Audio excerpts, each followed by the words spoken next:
Thank you so much for being part of our show. I am honored and pleased to have you on.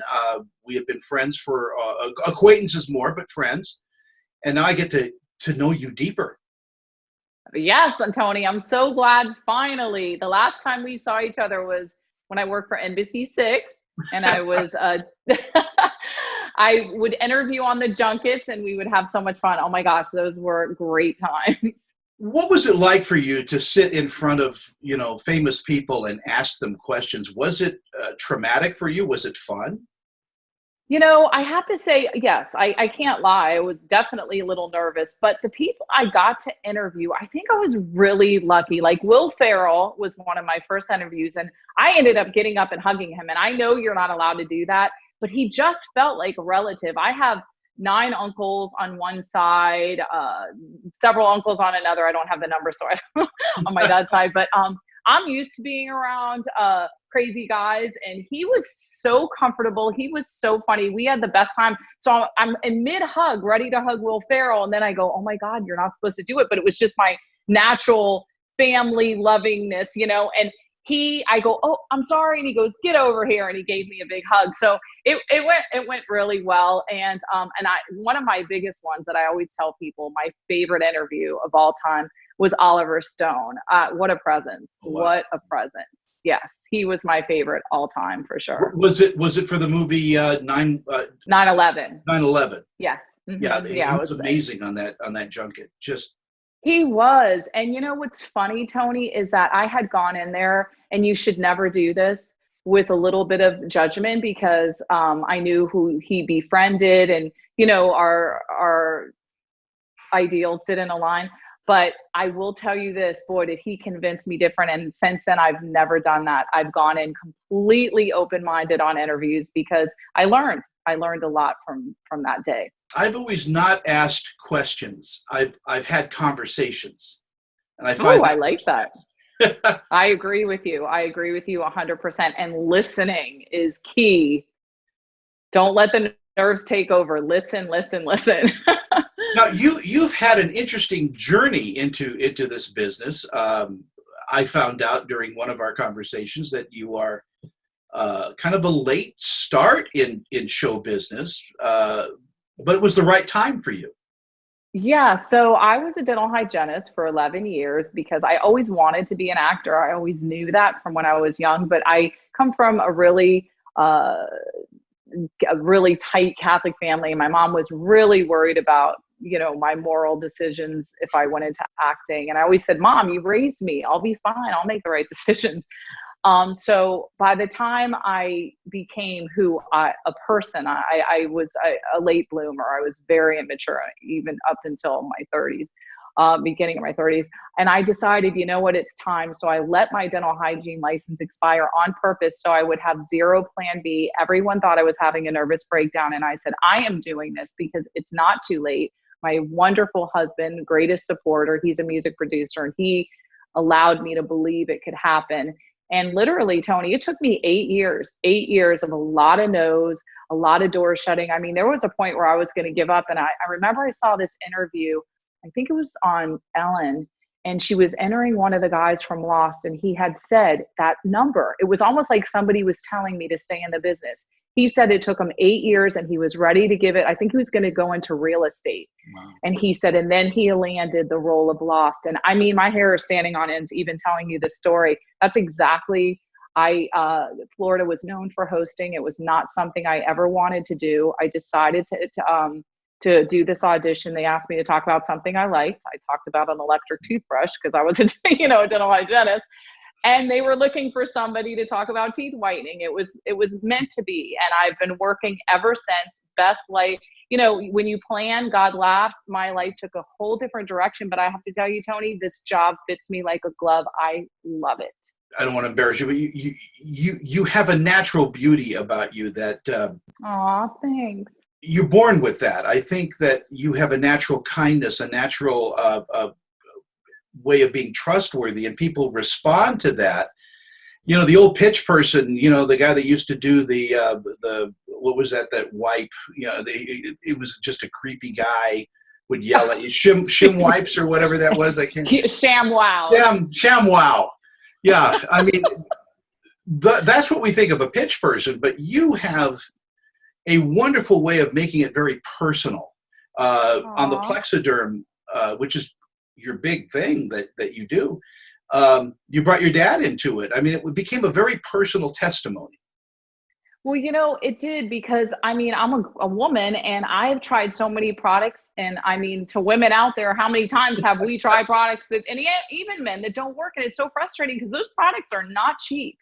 So when I was going to talk about this product, I thought, you know what, I really have to see for myself if it works. And Tony, I swear, and I've talked about this a million times, we had my dad, I remember it like yesterday, in the chair. He applied it. We saw his under eye bags disappear. And I have to tell you, under eye bags, I don't care how much makeup you put on, they look terrible. And it was cool because he said, and now that I've used it, it actually tightens the skin and heightens the crevices and the wrinkles. So you actually see yourself in a younger, better version. I mean, this product works. It is truly amazing. I am proud to talk about it. And that's just the bottom line.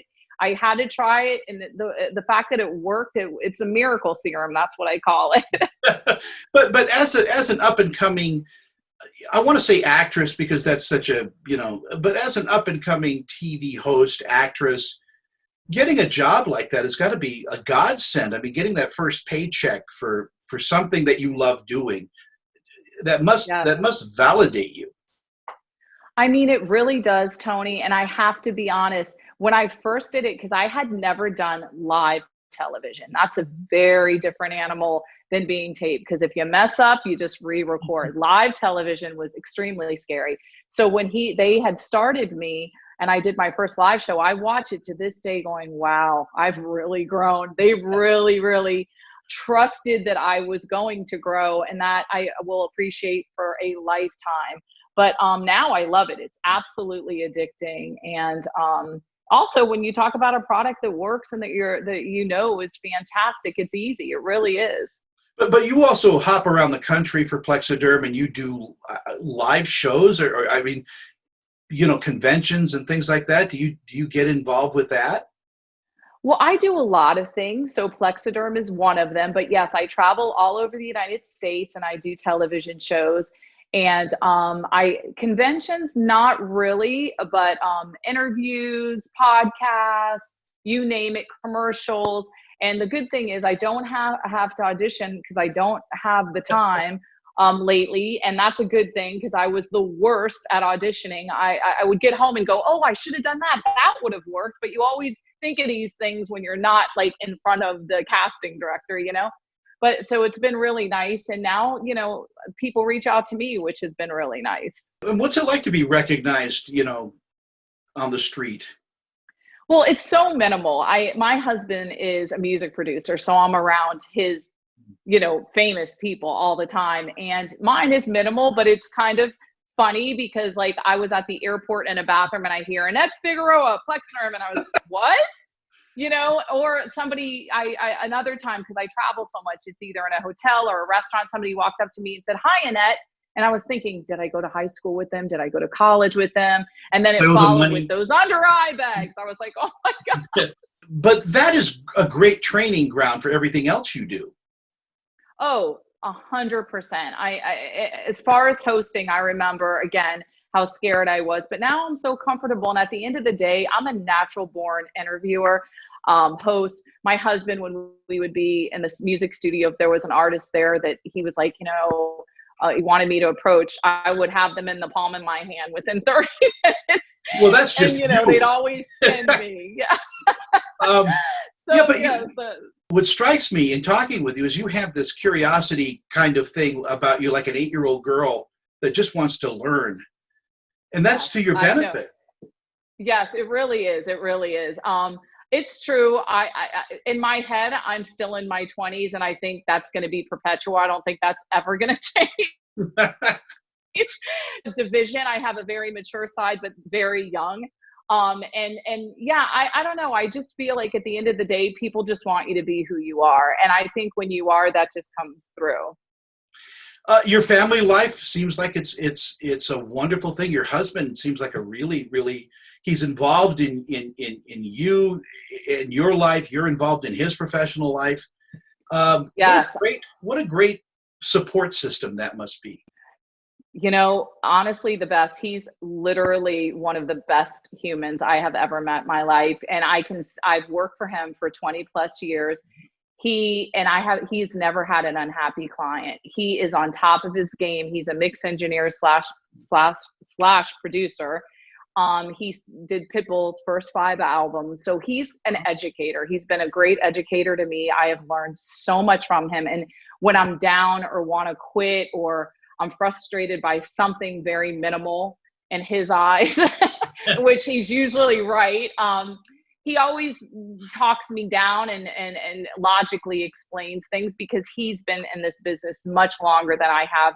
And the good thing about us both doing what we do is we completely understand. So if he has to go to LA for a little while, or I have to travel around the United States, there's literally no problems, which is really nice. Another grateful thing. Because in this business, when you do reach this part of your life in this business, you develop a certain amount of trust and love that because you really realize that family is everything. That coming home is a wonderful gift. Oh, 100%. It's literally one of the reasons I'm so happy. And because we're on the same page, we just drive each other's success so much. And you mentioned family, and I always want to rave about my parents and the fact that we have a family newsletter called Relatively Speaking, because I have over 100 first cousins, and we want to make sure that we keep up with each other's lives and know what's going on. And I have incredible support. We even have adopted family members that get the newsletter as well. So yes, I've been very blessed, and I'm very, very grateful for that. But in all this, I mean, you've stepped also into the darker side of things as well. That's got to make you feel, I don't know, grimy sometimes. In lieu of another word. Yeah, when I first started, you are a little naive, but I was raised by a very, very strong woman, my mother, and I wasn't so naive that I was misguided. I knew exactly what was happening, when it was happening, and how to handle it, thank God. But yes, of course, there were roles constantly, asking me, would you take your clothes off, which was never for me personal. There are definitely roles that you have to do that, and I respect that, but for me it wasn't my comfort zone. So I'm happy to be a host. I'm happy to be a TV spokesperson, or even sometimes an interviewer. But I think it's just something to be very when you go into things, know how to handle them, and maybe do a little role playing, so that because jobs now with the Me Too, I think everything's an open book, and it's not happening even close to as much. But just being, smart. Doesn't that come from valuing yourself too, having a strong core yes, of your confidence. self-worth? 100% your self-worth, your self-esteem, definitely. But I think with this Me Too, it's now an open dialogue for women to understand that everybody self-worth, everyone's important, and no role or no job should have you do anything that's going to compromise who you are. If I had a dime for every time I've been asked to do a nude scene, I'd have a dime, basically. I don't do nudity because my stretch marks spell out obscenities. It's just a problem on my end. Oh my God, I love that. I love that. But navigating through all this, because a lot of the people that listen to my podcasts are students, and they, and for women, life is changing now. I think it's getting a little better, although some of that may be smokescreen and, hopping on a train. But legitimately, I think things are changing for the better. We have more directors. Yeah, I 100% agree. Things are changing. Roles for older women are opening up. There's not like, oh God, I only have this sort of window for these jobs, but there's women directors, women, they're hiring more women to do jobs. So it's definitely opening up. And I don't feel like my window is getting smaller. I feel like it's getting bigger, and the opportunities are getting bigger. And I have to say, as a woman, There is nothing we can't do. Nothing. So You know, go for it. specifically in your business of television and hosting, that has all changed, because it used to be, boy, you were, getting into your 30s, but thank you, Gretchen Carlson and Megan and all of those people that fought for that, because there is a lot of age discrimination for women in television specifically. I agree, but thank you to all those strong women, because that they have fought for that as well. Because you see now tons of roles for women, and Nicole Kidman isn't so old, but she's getting older, and she's in things left and right. Yeah. So I just don't have any fear, and I have to tell you, Tony, it's important that if there's something not out there, it's important to be a trailblazer, because if you believe anything is possible, it is, period. So if there's something that you feel there's not enough women in it, go for it. I mean, I like just exactly parallel my husband's business. It's a male driven business. At least he works in the urban world, not a lot of women doing the engineering, the mixing. So when I came along and I was his manager and in charge of handling, the scheduling, the coordination, the contract, I mean, people were just kind of looking at me like, what are you doing here? And I was like, okay, I'll show you what I'm doing here. Wow. Now you just scared me right now. I know. So it's this standing joke, but let me tell you, I got a lot of job offers after that. It's very interesting that you've picked a life, or life has picked you surrounded by music. It's got to be something. I agree. I do, but I wish I was musically talented.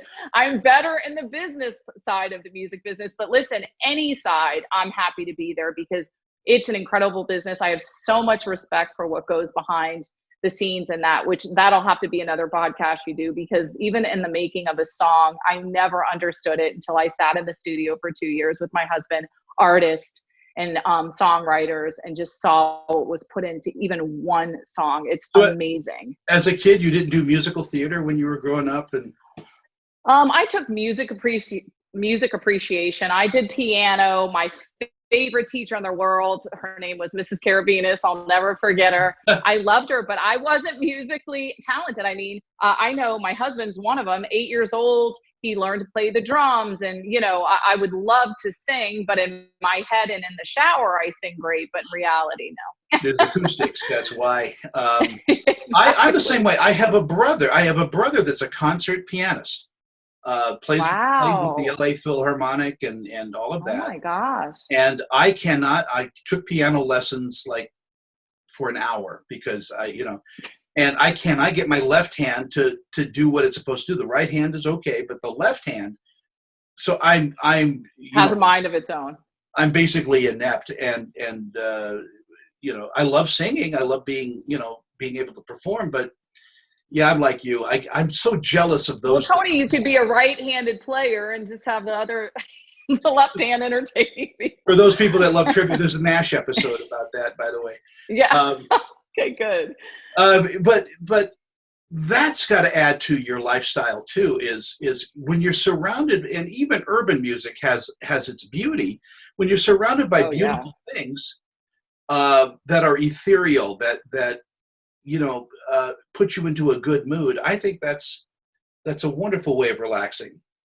Constant inspiration, and music is divine. I don't know one human being it does not touch. And when I am feeling down, or I need some motivation, or maybe just even energy for an interview, I will listen to a couple of really good songs, and I'm ready to go. It's amazing to me how far in such a short time you have come.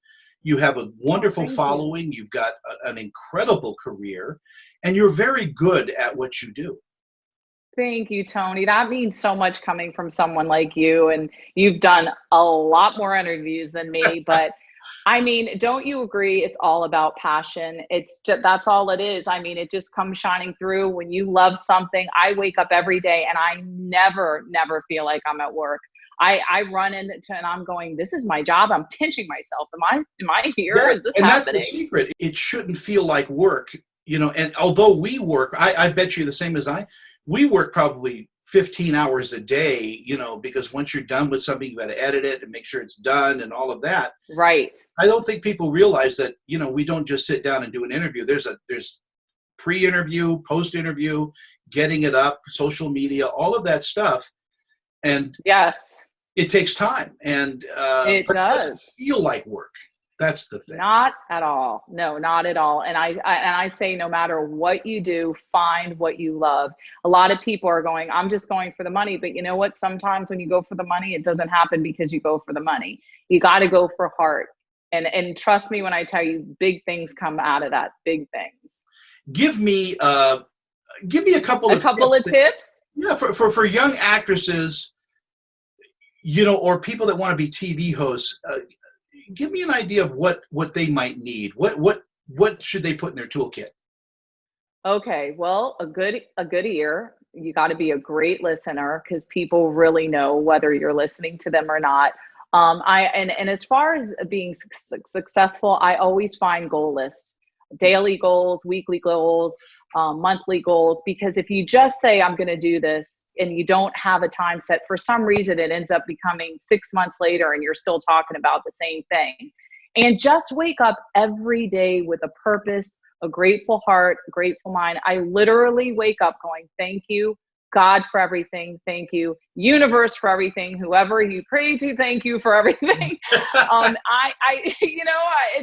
It's so important to be grateful and thankful. I just, again, every day, I never forget to say it, because it's how I feel. And my grandfather a long time ago gave me the best advice, because, now with this quarantine, let's face it, it's been hard. I was hysterically crying to, panicking to now accepting, skipped a few stages there. But he always said, lift your eyebrows. There's no way you could be sad with raised eyebrows. Yeah. So I do that every now and then in tribute to him. And it really does. It always makes me laugh.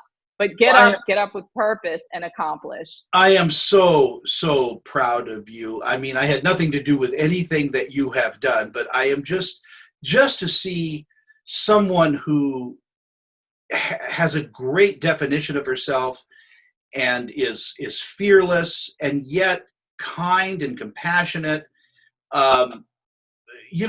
That just makes me happy that you're doing so well. Tony, thank you so much. You're such a sweet, compassionate interviewer, and I'm so happy we finally got to talk after all these years. We've been talking through social media like crazy, and you're doing wonderful, and I watch your career by the day, and I gotta be honest, I sometimes wish I could jump in those pictures with you and sit and talk with some of the people you do. I with this Corona thing, I'd have to put on pants, but it would be fine. I know, darn. And say hi to your husband for me. I really am. Anybody that can do what he does, and the technology that it takes.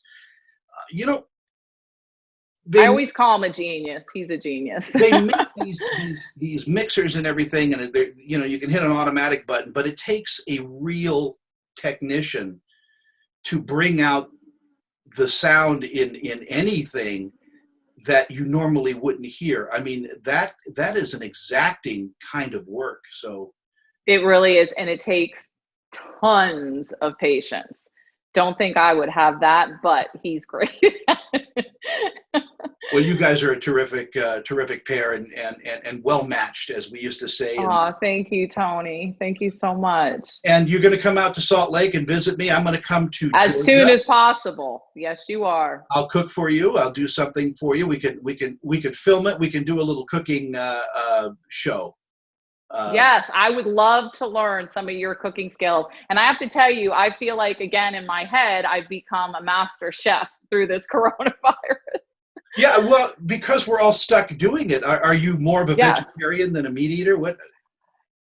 This year, February 7th, I started a whole vegetarian diet, and I've been very successful. And I have to tell you, I've never felt better. I would say the one benefit so far that I see is I have tons of energy to do whatever. I used to not even sometimes want to get out of bed. I never have that feeling anymore. I'm finding, I'm not a vegetarian, but I'm finding that I eat more vegetables than I do meat. But Yeah, I agree. Well, I'll tell you what changed me was, I don't know if you've seen Game Changers from Netflix, a little advertising, but it was, nothing had changed my mind until I saw that. And then I was like, okay, it's time to change. Listen, at the end of the day, brain preservation is number one, as well as, you know, your stomach health and the vegetables, what the earth gives us, you can't argue is definitely good for us. Well, again, thank you so much for being part of our day, and I adore you. And Oh, I adore you. we're going to get together. I promise that. We are, Tony, for sure. All Thank right. you.